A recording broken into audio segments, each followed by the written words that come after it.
O tabaco é muito pior do que o álcool.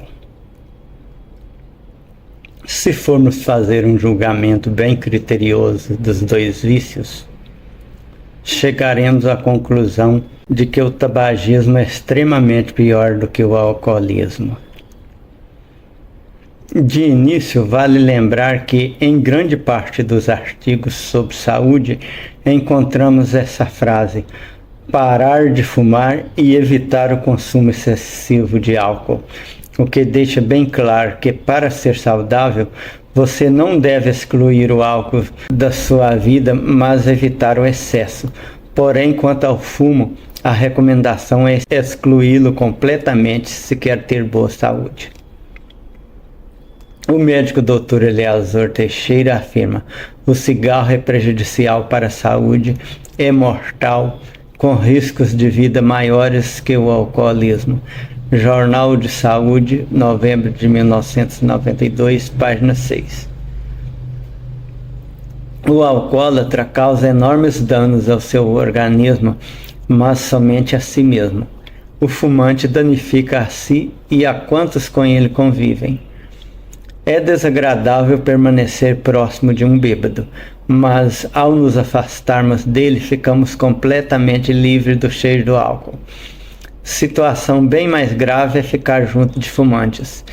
Mesmo depois de nos afastarmos deles, continuamos perseguidos pelos componentes fétidos do fumo que empregam nossa roupa, nosso cabelo, etc., só nos libertando de seus resíduos após um bom banho e ficarmos bem distante da roupa contaminada.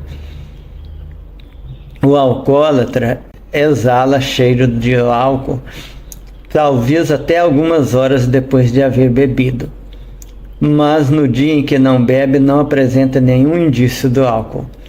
O fumante, todavia, até muitos dias depois de parar de fumar, carrega consigo o mau cheiro do fumo. E num exame médico, até anos após o abandono do vício, se constata que a pessoa foi fumante. Os pontos comparados acima nos demonstram que os danos causados pelo cigarro são mais duradouros do que os causados pelo álcool.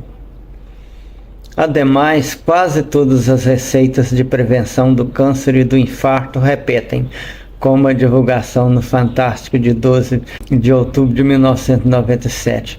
Tomar bebida alcoólica em pequenas doses e manter distância do cigarro. Das dicas de prevenção da osteoporose, uma é: não fume e evite o consumo excessivo de álcool. É comum encontrarmos artigos com essas receitas de longevidade: beber com moderação, abandonar o cigarro, controlar o peso. Nos dias atuais, jamais encontramos uma recomendação para fumar com moderação, mas sim manter distância do cigarro. Vale ainda considerar o fato de que o cigarro é contagioso. Presenciar as outras pessoas beberem não causa fisicamente nenhum risco de alguém se tornar alcoólatra. No caso do tabagismo, ao contrário, a fumaça do cigarro é altamente contagiosa, levando o não fumante a perder aos poucos a normal repugnância à fumaça do cigarro, passando depois a sentir prazer em aspirá-la e, consequentemente, a se tornar fumante também. Uma das minhas colegas contou-me que, após sofrer alguns anos obrigada a trabalhar em uma sala fechada com 3 fumantes, passou a não se incomodar mais com a fumaça de seus cigarros. Não percebeu quando passou a achar aquilo agradável. Ao mudar o ambiente de trabalho, passando para uma sala arejada, sentiu a falta da fumaça e mergulhou definitivamente no vício. E quando percebeu o mal que estava fazendo a si mesma, já estava muito difícil conseguir se livrar do cigarro. Esse efeito contagioso, qual uma epidemia, vai fazendo mais e mais adeptos do tabagismo, chegando ao ponto atual em que, não obstante as advertências científicas, uma vasta multidão ainda persiste poluindo nosso precioso ar, tornando necessárias as leis restritivas que já impedem que fumem em alguns ambientes. Progressivamente, diante do patente desrespeito ao bem-estar alheio por parte dessa classe de pessoas, os legisladores, mormente do primeiro mundo, vão fazendo normas mais imperativas no sentido de proteger o público do incômodo vício. Mesmo nos países subdesenvolvidos como o nosso, embora mais lentamente, conseguimos muitos avanços na proteção contra essa prática desagradável e perniciosa.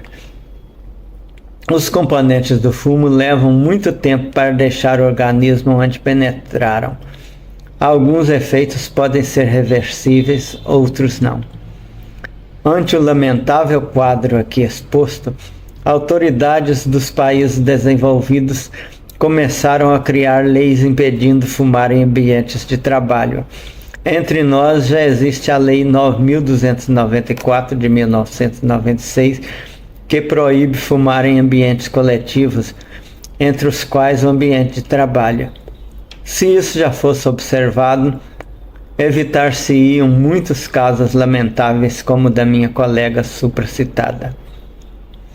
As estatísticas provam, sem sombra de dúvida, a maior gravidade do vício do tabaco em relação ao do álcool.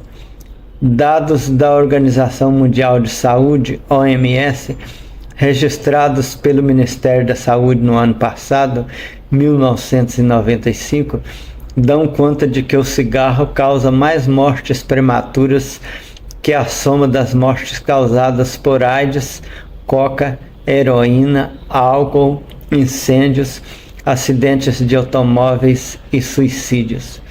Jornal Pampulha, 16 a 22 de novembro de 1996, página 7. O consumo de cigarro é responsável ainda por 90% dos casos de câncer de pulmão, 30% de outros tipos de câncer, 85% das doenças pulmonares e 50% das doenças cardiovasculares. Também aumenta em 40% as chances de contrair infecções respiratórias por bactérias e vírus e em 800% o risco de derrame cerebral. Além disso, duplica a velocidade do envelhecimento do organismo e predispõe à impotência sexual masculina. Já o fumante passivo tem de 200 a 300% mais chances de contrair câncer do pulmão que uma pessoa que não conviva com fumantes. Almanac Abril, 1998, página 639. Como os melhores especialistas em saúde recomendam, você deve evitar o excesso de álcool e excluir completamente o fumo da sua vida, porque, diferentemente do álcool, o fumo não tem uma dose que não seja danosa, sendo nocivo em qualquer quantidade, portanto muito pior do que o álcool.